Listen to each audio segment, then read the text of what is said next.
तो मेरे प्यारे दोस्तों, कैसे हो आप सब। वीडियो में आगे बढ़ने से पहले मेरी आप लोगों से एक रिक्वेस्ट है कि प्लीज़ चैनल को सब्सक्राइब कर लेना, कि आप लोगों को मेरी चैनल को सब्सक्राइब करने में 1 सेकंड भी नहीं लगेगी। चलो स्टार्ट करते हैं आज की वीडियो को। जैसा कि आप लोगों ने लास्ट एपिसोड में देखा था कि टॉप लीडर भी अपनी ड्रीम से जाग चुकी थी, जहाँ पे टॉप लीडर मुयू के बारे में पूछ रही थी, लेकिन वो लोग कहती है कि मुयू अभी तक नहीं आया। तो डॉक्टर भाई टॉप लीडर से पूछती है, मुयू आपकी सेक्ट से है क्या और आप दोनों की सरनेम भी सेम है क्या। तो टॉप लीडर ना कर देती है और फिर टॉप लीडर कहती है नहीं, वो बस एक कुई है। तो डॉक्टर भाई कहते हैं मुझे लगता है कि जो कुई का पोजीशन है ये टॉप लीडर की सबसे करीबी पोजीशन है। अब आगे इस पार्ट की स्टार्टिंग में हमें मुयू और हुई को दिखाते हैं, जहाँ पे दोनों ही गेम में व्यस्त होते हैं। और फिर हुई अपनी चाल चलते हुए कहती है, मुयू तुम जरा सा भी नहीं बदले, तुम पहले की तरह ही बहुत ही ज्यादा जिद्दी हो। तो मुयू भी अपनी चाल चलते हुए कहती है, मैं मजबूर हूँ, इसमें मेरी जिद्दी होने की कोई रीजन नहीं, क्योंकि मैं किसी और के लिए काम कर रही हूँ। मैं जिस पोजीशन में काम कर रही हूँ इसे मुझे हर हाल में निभानी है।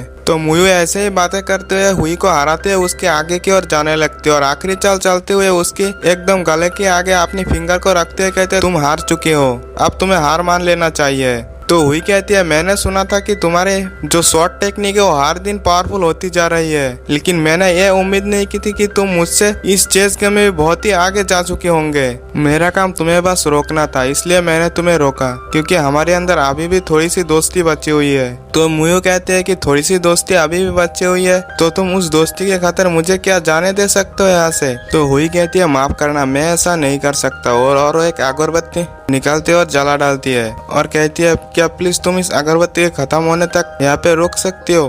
तो मुझे कहती है, पास्ट में जब चांगहेर में एक चट्टान से गिर गई थी, वो तुम ही थे जिसने हम दोनों को बचाया था, और मैं इस एहसान को इन कई वर्षों तक नहीं भूली हूँ। मास्टर, क्या आप उस एहसान को खत्म करने के लिए इस अगरबत्ती का यूज कर रहे हो, और क्या ये इसकी लायक है। तो वही कहते हैं, नहीं, ये कभी भी इसकी लायक नहीं है। जैसा तुमने कहा कि कुछ क्वेश्चन का आंसर ही नहीं होती, वहाँ पे बस चॉइस ही रहती है। और फिर वो दोनों वहीं पे शांति से बैठ जाती है। मुयू भी बस वहीं पे उस अगरबत्ती के खत्म होने की इंतजार कर रही थी। और फिर हुई मुयू से पूछने लगती है, मैंने सुना है कि कुछ दिन पहले मू फैमिली की कुछ किलर से तुम्हारी सामना हुई थी। तो मुयू कहती है, हाँ मेरी सामना हुई थी, वहाँ पे घोस्ट भी मुझे मारना चाहती है, बच्चे भी लालटेन लेके घूम रहे थे।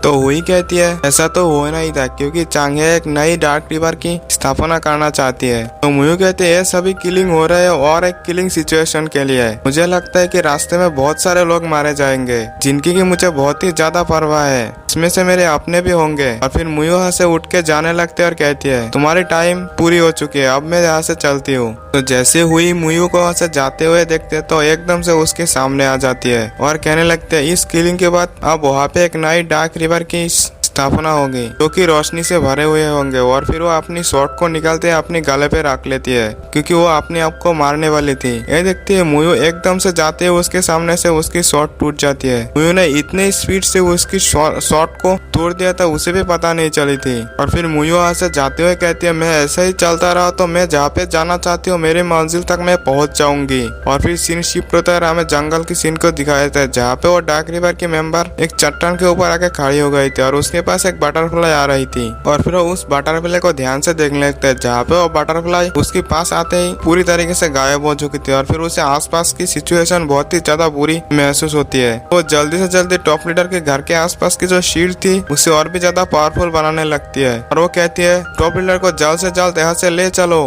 क्योंकि उसे पता चल चुकी थी कि यहाँ पे रहना सेफ नहीं है, यहाँ पे कुछ ना कुछ तो खतरा होने वाली है। और फिर हमें घर के अंदर टॉप लीडर को दिखाया था, जहाँ पे वो डॉक्टर भाई जल्द से जल्द टॉप लीडर की बॉडी से निडल निकलती है और कहने लगती है, लगता है हमारे लाइफ के लिए हमें और भी जल्दी जल्दी यहाँ से भागना चाहिए। और फिर वो दोनों टॉप लीडर को उठा के वहाँ से जाने लगते हैं। तो टॉप लीडर कहती है, एक बार मैं ठीक हो जाऊँ और तुम मुझे पूरी तरह से ठीक कर दो तो मैं वादा करता हूँ कि हमारे पीछे ऐसे कोई नहीं आएंगे। और फिर वहाँ पे टॉप लीडर की सवारी आते हैं, तो जल्द से जल्दी करके वो सब लोग टॉप लीडर को उस सवारी में बैठा देती है, जहाँ पे डॉक्टर भाई भी उसके अंदर चली गई थी। और फिर यमू कहती है, कैसे भी करके टॉप लीडर को प्रोटेक्ट करना और जल्दी चलो। तो वो लोग वहाँ से जल्दी जाने लगती है। और फिर यमू उस घर को एक शील्ड से कवर कर देते है और टॉप लीडर की एक सवारी के ऊपर उठ के जाने लगती है। तो उसे एक आवाज सुनाई देती है, क्या टॉप लीडर को तुमने यहीं पे प्रोटेक्ट करके रखा है क्या। तो यमू भी इस आवाज को सुन के घबरा चुकी थी। तो वो पीछे मुड़ते उसके पीछे एक बंदे होते है और वो उसके ऊपर अटैक करने लगते है। कहते, तुम कौन हो। यमू यूमो उसे पकड़ने की बहुत ही कोशिश करती है लेकिन ऐसा नहीं कर पाती और फिर वो बंदा यूमो के ऊपर ड्रैगन विस्कर नीडल से अटैक कर देती है। तो यूमी ये देखती है, वो पीछे की ओर जाने लगती है। उस बंदे की एक अटैक उस गाड़ी के ऊपर लगी थी जिससे वो गाड़ी वहीं पे टूट चुकी थी और फिर एक अटैक जाकर यूमी की फेस की मास्क पे ऊपर लगती है जिससे कि उसकी मास्क वहीं पे टूट गई थी। और फिर वो बंदा कहने लगती है, मुझे गधा समझ के रखा है क्या, ये गाड़ी तो खाली है। और फिर यूमी उस गाड़ी की सवारी से कहती है, जल्दी जल्दी आगे बढ़ो, मैं इसको संभाल के रखती हूँ। तो घुड़सवारी करने वाली मेंबर कहती है, थोड़ा केयरफुल रहना और कोई भी जल्द ही जल्द यहाँ पे आते ही होंगे। फिर वो उस पर्सन से पूछती है, तुम टैंक फैक्शन से कौन हो? तो वो पर्सन कहती है, मेरा नाम तान लियान्यू है। तो जैसे यूमू ये सुनते वो भी शॉक हो चुके थे। तांग लियान्यू कहती है, मैं जिसे ढूंढ रही हूँ वो तुम नहीं हो, टॉप लीडर का है, मैं टॉप लीडर को देखना चाहती हूँ। तो यूमी कहती है, ये तुम्हारी तियान की सिटी नहीं है और हाँ, डार्क रिवर किसी अरे गरे के ऑर्डर से नहीं चलती। तो तांग लियान्यू कहती है, तुम जैसा सोच रहे हो ऐसा नहीं है, मैं तियान की सिटी की तरफ से नहीं हूँ, मैं तांग फैक्शन की डिसाइपल की तरफ से हूँ, क्योंकि तुम्हारे डार्क रिवर की टॉप लीडर ने सेकंड मास्टर टैंक को मार दिया है जो कि टैंक फैक्शन से थी। इसलिए मैं टैंक फैक्शन की डिसाइपल होने के नाते सेकंड मास्टर टैंक की मौत की रिवेंज लेने के लिए आया हूँ। ये सुनते यूमी कहती है, तो अटैक करो। और वो इल्यूजन पेपर बटरफ्लाई से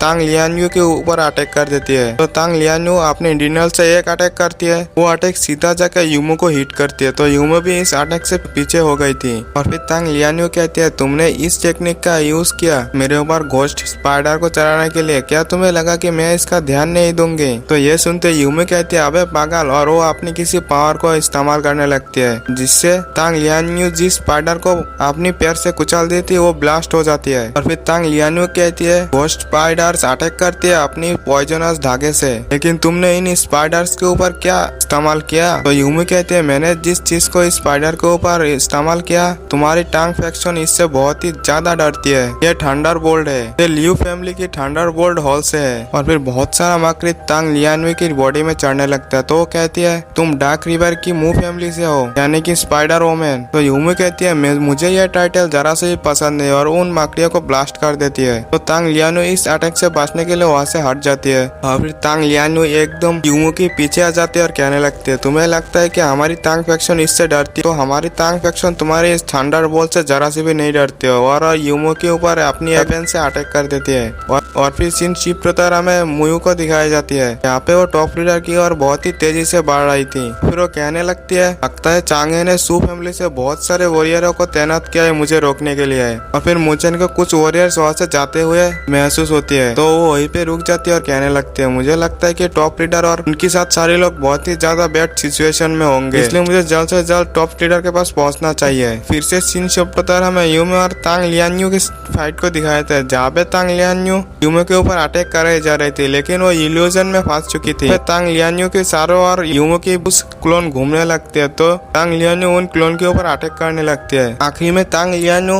यूमो के रियल बॉडी को ढूंढने लेते और उसके ऊपर एक पावरफुल अटैक करते हैं, लेकिन वो जानबूझकर उसे बचाने के लिए उस अटैक को उसकी साइड से निकाल देती है। तो यूमो कहने लगती है, तांग लियान्यू तुमने तो मुझे मार ही डाला था। और वो हंसते हुए कहने लगती है, तो तुमने मेरे ऊपर दया को क्यों दिखाई? और फिर वो अपनी पावर को यूज करते हुए वहाँ की इल्यूजन को हटा देती है। और फिर तांग लियान्यू कहने लगती है, कोई मैजिक था क्या? तो यूमी कहती है, ये कोई मैजिक नहीं था, लगता है तुम मेरे ब्यूटी के ऊपर अट्रैक्ट हो चुकी हो, क्योंकि मैं हूँ ही इतना खूबसूरत। तो तांग लियान्यू अपनी वेपन को आगे करते हुए कहती है, इस बार मैं तुम्हारे ऊपर कोई दया नहीं दिखाऊंगी। और फिर यूमो कहने लगती है, तुमने जीव जियांग में पीपा पवेलियन के अंदर अपनी 3 सीक्रेट वेपन के साथ पूरी दुनिया को ही चौंका के रख दिया था, तो मेरे लिए यह सम्मान की बात होगी मैं तुम्हारी फुल पावर के साथ फाइट करूं। ये सुनते ही तांग लियान्यू कहती है, अगर तुम मेरी 3 सीक्रेट वेपन के बारे में जान ही चुके हो तो मौत के लिए तैयार हो जाओ। और वो एक अटैक उसके ओर करने लगती है। तो ये एपिसोड भी यहीं पे एंड हो जाते हैं। तो भाइयों, जिसने भी चैनल को सब्सक्राइब नहीं किया, प्लीज चैनल को सब्सक्राइब करना। आप अगर मेरे चैनल को सब्सक्राइब करते हो तो मुझे मोटिवेशन मिलते है कि मैं आप लोगों के लिए नई नई सीरीज को एक्सप्लेन करूं। तो मेरी यही रिक्वेस्ट है कि आप लोग प्लीज मेरे चैनल को सब्सक्राइब कर लेना, और हाँ, वीडियो को दोस्तों के साथ शेयर और लाइक भी कर देना। बाय बाय, मिलते हैं नेक्स्ट वीडियो में।